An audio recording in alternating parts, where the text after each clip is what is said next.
Hello everyone, welcome to our all new edition of The Tape. I'm your host as always, Kenny Diggs here on this Thursday, February 27, 2020. Man, what a phenomenal day it's been. Super Thursday. You just saw earlier today, we had the Predict the Outcome special for WWE Super Showdown. Now you getting a little comic relief, the home pop culture and entertainment moments of the week from The Tape. So, hey, it's a Super Tuesday, a 1-2 punch. All right. Thank you all for watching this edition of The Tape. I've been your host, Kendra Diggs. Thank you all for watching. All right, don't forget to subscribe. Subscribe is king. So, hey, we do this here on Connect. Thank you all for watching and joining the conversation using the hashtag Tape here on Connect. All right, let's get to the big story. The big story this week is, all right, man, you know that billionaire investor Michael Bloomberg, he decided to end the race of the 2020 debate. And he got roasted for just about everything from NDAs from Elizabeth Warren to just stop and frisk and many others that Michael Bloomberg thought his money couldn't pay for his cash. Watch this. Under enormous pressure tonight, an about-face from Michael Bloomberg, announcing he will release some women who filed complaints against his company from their confidentiality agreements. Bloomberg has been pummeled over the issue. So, Mr. Mayor, are you willing to release all of those women from those non-disclosure agreements so we can hear their side of the story?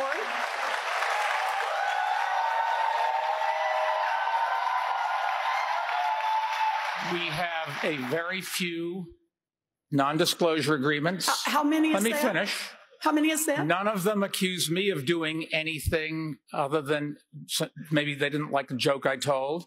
And let me put, there's agreements between two parties that wanted to keep it quiet, and that's up to them. But several of the women who have signed NDAs with Bloomberg's company told ABC News they are interested in telling their stories, but feared the prospect of retribution. We are not going to beat Donald Trump with a man who has who knows how many non-disclosure agreements and the drip, drip, drip of stories of women saying they have been harassed and discriminated against. That's not what we do as Democrats. It was clear Elizabeth Warren wasn't going to drop it. The senator taunting Bloomberg, drawing up her own contract to release the women from these agreements. All that Mayor Bloomberg has to do is download it. I'll text it. Sign it, and then the women or men will be free to speak and tell their own stories. With another debate set for Tuesday in South Carolina, today from Bloomberg, an abrupt change in tone. The billionaire saying that after a lot of reflecting, he recognizes non-disclosure agreements promote a culture of silence in the workplace and contribute to a culture of women not feeling safe or supported. He announced his company has identified 3 NDAs with women to address complaints about comments they said I had made, and that those women would now be released from the agreement.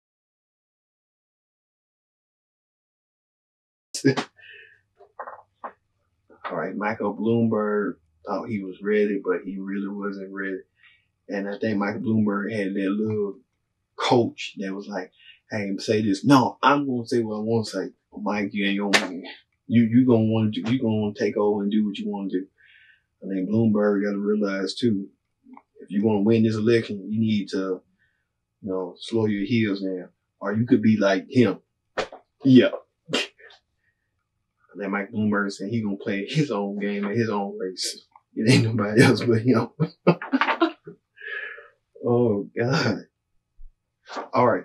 In other news, England boxer Tyson Fury defeated Alabama's own Deontay Wilder and won the WB heavyweight titles. So, but something was weird and strange. During the match, Fury decided to lick his opponent, Wilder, with this. Oh, man, what are you doing? I know sometimes in boxing you want to be competitive, but you trying to intimidate the man. And so that's why you got the man off guard because of what you just did, man. You don't do that. It's like licking somebody. Remember the Tootsie Roll pop with the owl with this? Yeah, with that image. Man, what are you doing? Or what about this? Yeah.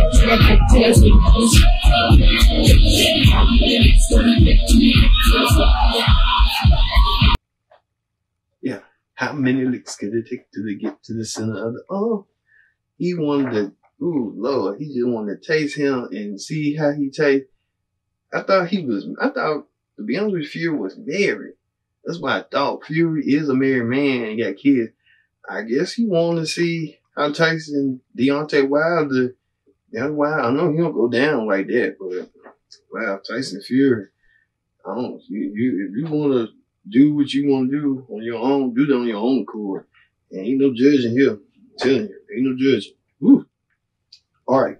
Speaking of that, the 51 annual NACCA Awards were held this week and aired on BET and its other sister stations.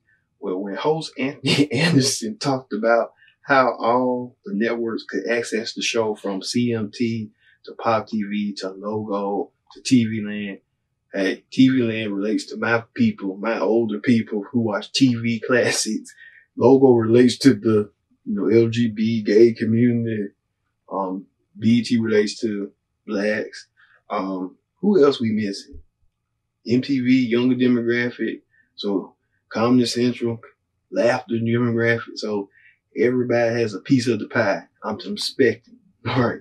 Well, there was one moment where singer Rihanna won an award for humanitarian issues and asked all people who are allies to step up and help with this movement. Watch this.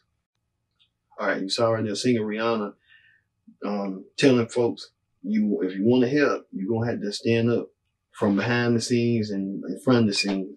So Rihanna trying to get the message across. Well, that didn't stop as the women of The Real weighed in on Rihanna's whole situation, whole statement on this.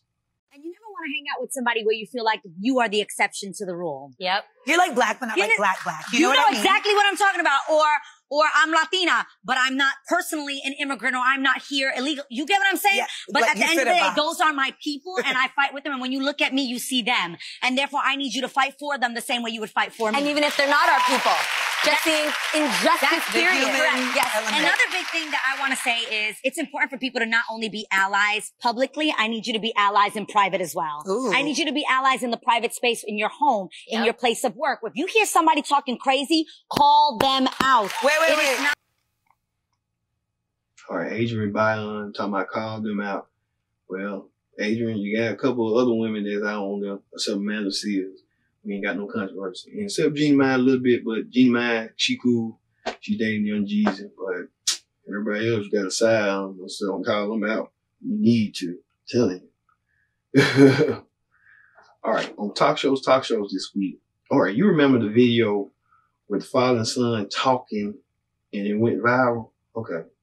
Well, Steve Harvey invited them on his show to recreate that same magic and explain how the video became an instant sensation. Watch this.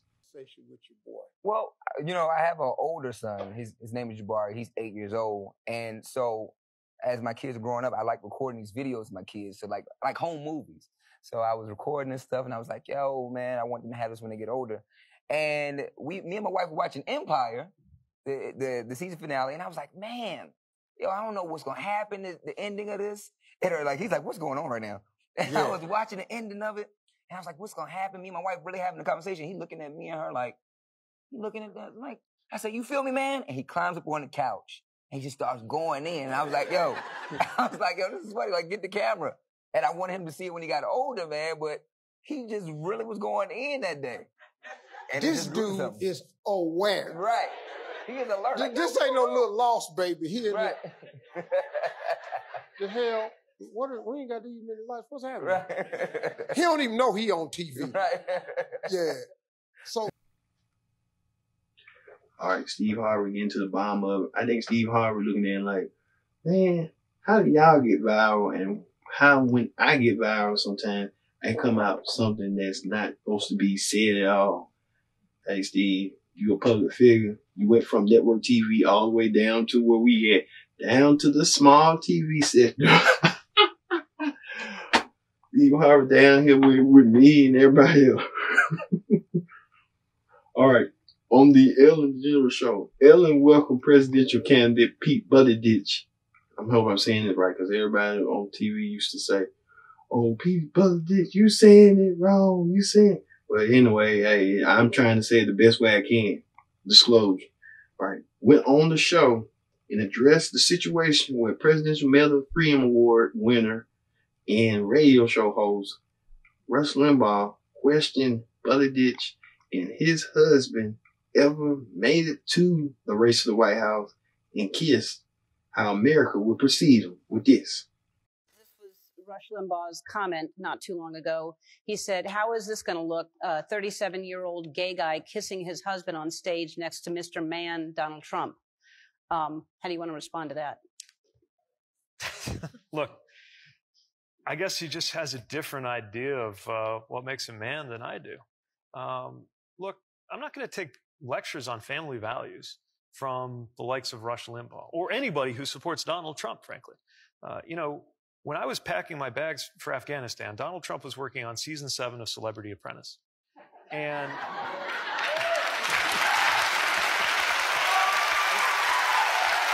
just done with that kind of. And since when is strength about the chest pounding of the loudmouth guy at the end of the bar? The strongest people I know are not the loudest people. They're the ones who have the deepest sense of who they are and what they value and what they care about. And one of those people, by the way, one of the strongest people I know is my husband, Brad Pitt. Well, Pete Buttigieg telling Rush Limbaugh, you know, you can go kiss my you know what. So it's Rush Limbaugh got to have to, you know. Could we play that Rush Limbaugh clip? So last week, Rush Limbaugh made homophobic comments about you. And he said that America's not ready. He doesn't think for a gay president. Now, then Limbaugh, I don't know if you know, but he gave this whole story today that President Trump told him, don't apologize for saying anything you said. Publicly, though, Trump says that he would not have a problem supporting a gay candidate. Do you take him at his word? Well, not if he's sending out his supporters to talk in this way. And look, I mean, the idea of the likes of Rush Limbaugh or Donald Trump lecturing anybody on family values, I mean,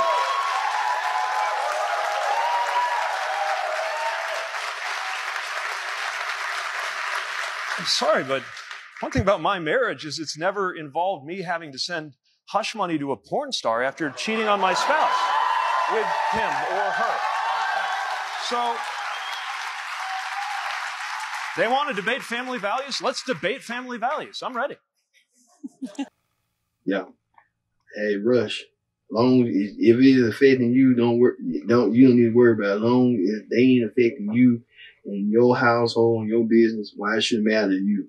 So let them do them and let you do you. Just keep on talking and rambling for no apparent reason. All right. On the talk show host, Wendy Williams clears up rumors that she's dating a rapper. Okay, he's 27. Now, I went to a studio session because he's working on his album, and he was working on it in New York. And I didn't know Black Poppy, but I was going along for a ride on Friday night. So here's part of our encounter in the studio. Take a look. You really got a lot of people through a tough time. We used to watch your show. Are you serious? A lot of people not. Every morning we used to watch your show. Shout out on lockdown. Yeah, shout out on lockdown. Yes, yep, I always say that. A every captivated morning. audience. I remember you was on, what was that? Power 99. Yep, in Philly. Yeah. Yep. See that yesterday. Yep, Power 99. I remember that. Thank you. Yeah. How old are you? 27. See, Will, that's all I'm saying. I still can twerk for the 27. Well, I guess Wendy Williams saying that anytime she would step out with a young man that she's dating. Well, Wendy Williams just trying to find her niche, find her groove. She's still trying to say when the word says Stella got her groove back, rename Wendy trying to get her groove back. But in a serious note, Wendy Williams took time out to remember restaurant pioneer, model, actress B. Smith, who passed away this week with this. Over the weekend, we learned about the model, the chef, the lifestyle icon. every day it just seems like somebody is passing. But I cannot let this go unrecognized. Barbara Smith passed away over the weekend. B. Smith, you know her as B. Smith. You know, she was battling early onset Alzheimer's about 6 years ago. And she survived it, but she passed away over the weekend. She was only 70 years old. And, you know, personal story is that I knew her. Nope. Back in the radio days, reckless mouth, hungry belly. I'd go into B. Smith's. I know she had a place in Long Island, I think one in Washington. I don't know anything about that life. I know about the original B. Smith's right here in Manhattan. And I'd go in there and get the good firm shrimp, you know, good fried hard chicken wings with the good sauce. She never had Frank's, you know, the Red Hot that I like. I'd always bring my own. Right. Even back then. And she was like a great owner because she'd walk around from table to table and say hi to people. And that's actually how we met. And then I had her on my radio show several times. This is before TV was even invented. And she went on to build an empire. She had her line at Bed Bath & Beyond. She had cookbooks, magazine, the housewares, the TV show. And the interesting thing about the TV show is that, rest in peace. B. Smith was a pioneer, a legend. I used to watch some of her videos on Saturday mornings just to get that insight of how elegant B. Smith showed class, epitome, and style. And B. Smith would be missed. And then Renola Woods, Janet DeBose passed away, and the lady from Hidden Figures, Captain, got her name, but you know, with you, all three would be missed. It's been the worst Black History Month, those three Black legends being missed like that. But Black History will move on, their legacy will move on. All right, we will be right back with more tape. Don't go anywhere. This is the tape on Connect.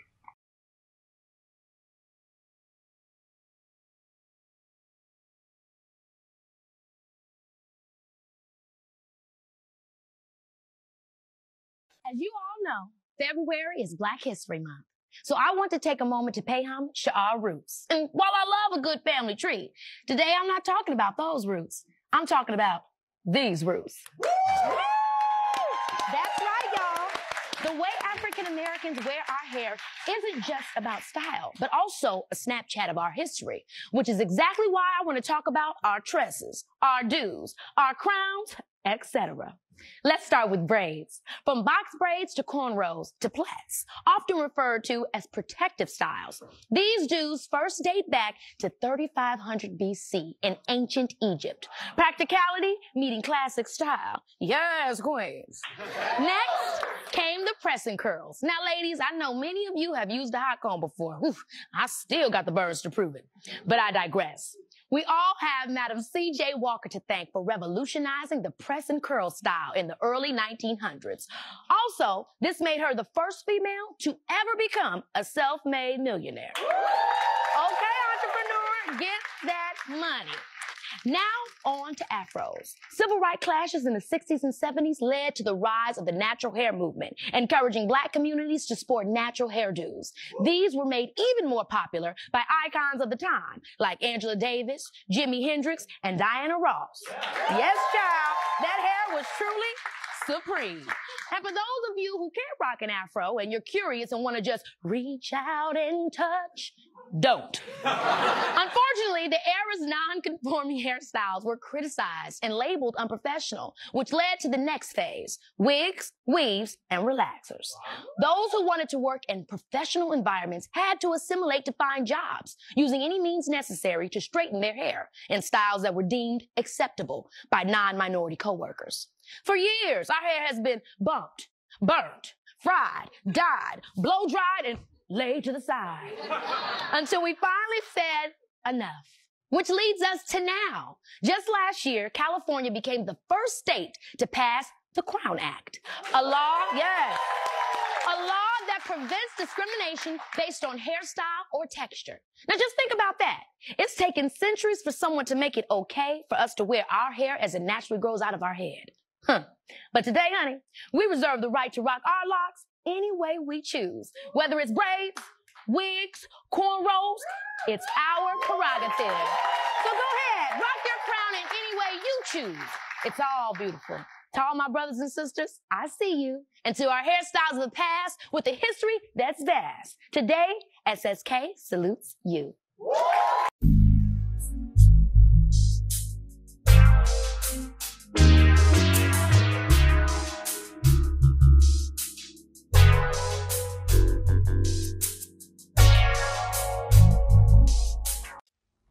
When you first came out and you said what you said, you know, in regards to Gail, yes, my heart dropped. I felt like not only were you talking to Gail, but you were talking to me. Yeah. I was like, oh no, Snoop has now taken his power flow away from me, away from Willow, away from my mother, right? I was like, oh, if this is what's happening, I was like, not Snoop. Right. Right? And so that's one of the reasons why I felt like I really wanted to have the conversation with you in the spirit of healing.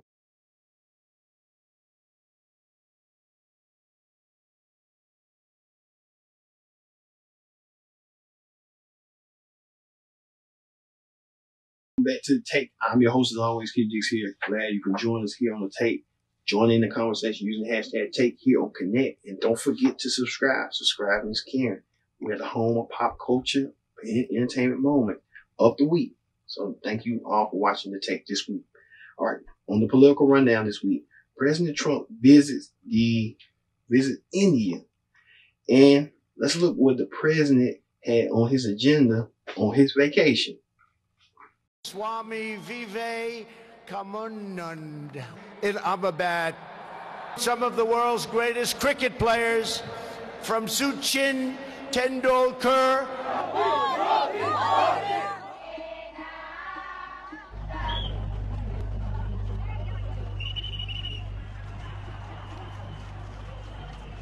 Namaste. Namaste. We are here to celebrate democracy in the world. हमारे यहाँ का माहौल ऐसा हो रहा है जैसे कोई त्योहार है, बहुत अच्छा लग रहा है हमें. He's a nice man. He's a friend of India. This all comes at an interesting time for Prime Minister Modi off the back of huge protests across the country against his BJP party's Citizenship Amendment Act, which many say discriminates against Muslims. Well, what is, of course, a busy election year. This noisy cricket stadium, packed cricket stadium in Ahmedabad, might yet provide the biggest crowd that Donald Trump addresses all year. It is a chance to show back home that he is popular in some places abroad. It's a chance to show him as a statesman back home. And of course, it is an opportunity to try to win over around 3 million Indian American voters who have traditionally been Democratic voters.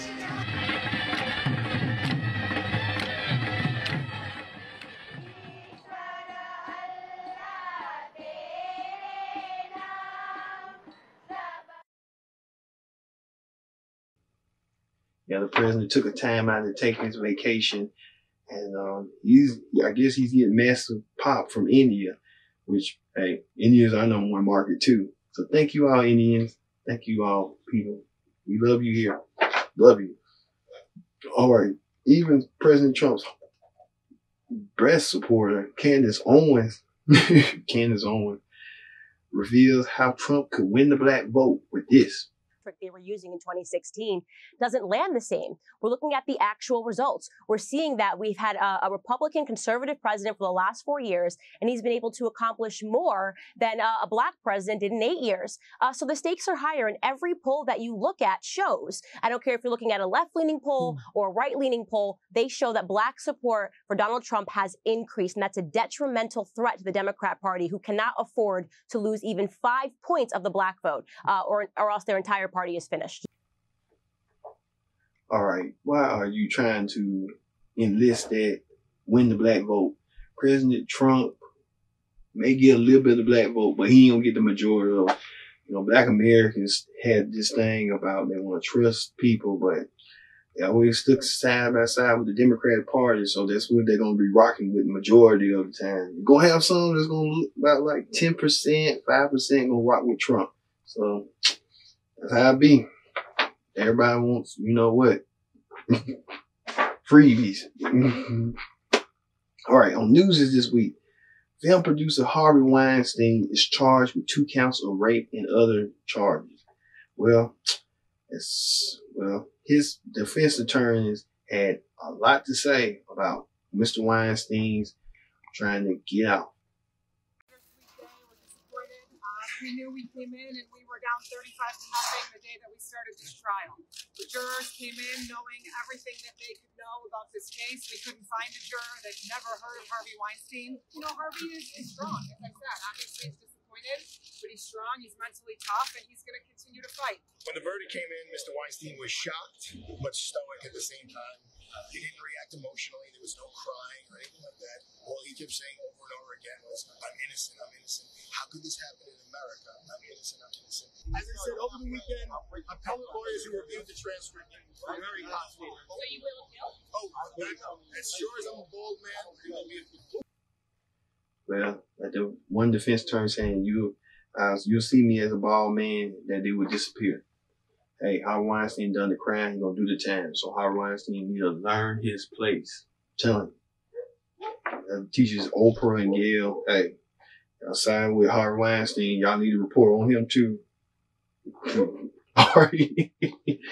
All right. And on the reality show clip down this week, on the Real Housewives of Atlanta, Kenya hosted a party, but she does not want Nene nor Tanya invited to the event. Watch this.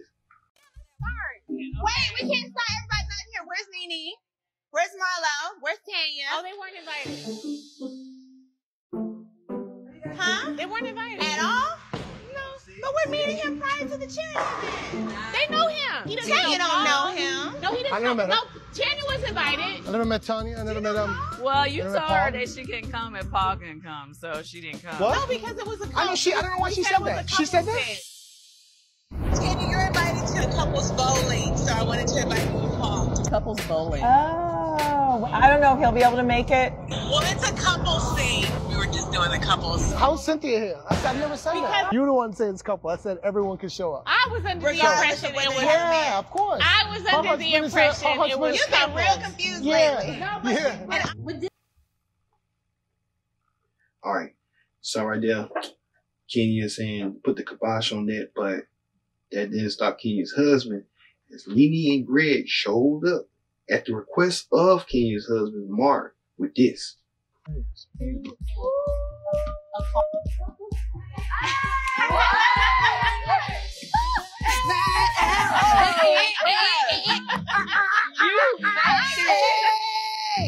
What's going on? We here. We are here. So they gonna massage. But listen, I'm not gonna put too much energy into the post. You know that's not cool. Keynamoore. How are you? Good. Ooh, hey, these tits. Hey, girl. Hey. Hey. Oh, hello. Can I be cordial? Yes. Can I be phony? No. What y'all doing? Y'all ain't bowling? We just got finished. Hey, Mom. They want a beer. We're going to talk to you about Tuesday. Okay. All right. So I'll connect it to you. We'll kind of make it work. Here's my dilemma. I can't go nowhere my wife can't come. So nobody, she's invited? No, she's. All right. You saw right there, Kenya's being a little passive aggressive. She really don't want Nene there. Nene trying to put up front, but Nene knows. Nene's trying to, make peace, but Kenya ain't happy. Well, and you know that Kenya's husband called Kenya Ken. Ken versus Kenya. That was the episode title. So I don't know what's that going to relate to. I guess that's her being submissive. I guess. All right. And finally, the viral video of the week. As a North Carolina reporter does not know how to use a filter on Facebook as he's reported. Watch this. Hello, Justin Hinton coming to you live from Madison County, a snowy Madison County. A lot of snow is certainly falling and has fallen. If you take a look at the ground, you can see it's covered. And so this is really the first legitimate snowfall we've seen this season. So I know a lot of folks are certainly excited about that. And really the first time that school is really getting canceled kind of across the region. You know, Governor Cooper had put out a message earlier today warning people to be careful with the snowfall because it really is affecting the entire state. So something to keep in mind. I know folks who live in Western North Carolina, we are familiar with the snow and how to drive, but it's just a good reminder with this being really the first significant snow that we've had to be safe if you do have to go somewhere on the roads, and make sure you're giving yourself plenty of time. Wait, Misty, did I have a weird face? Wow, there are special effects on the phone. Well, we weren't trying to. Ashley, what is it doing to my face? It's too funny. Now I'm excited to look back at this video and see what's happening to my face. All right, you saw right there, North Carolina reporter Justin Hinton trying to report, but he gets distracted, and the commenter responded like, "Hey, something wrong with your Facebook mod." And he's like, "What?" Yeah, he had like stuff that's filtered, like muscles with the thing, the weights, and wolf, and some in the dark and stuff. You gotta be careful with that, man. Really gotta be careful. All right, y'all. Thank y'all for watching this edition of The Tape. I've been your host, Kendrick Dick, saying so long, and we'll see you next week for another edition of The Tape. See you later.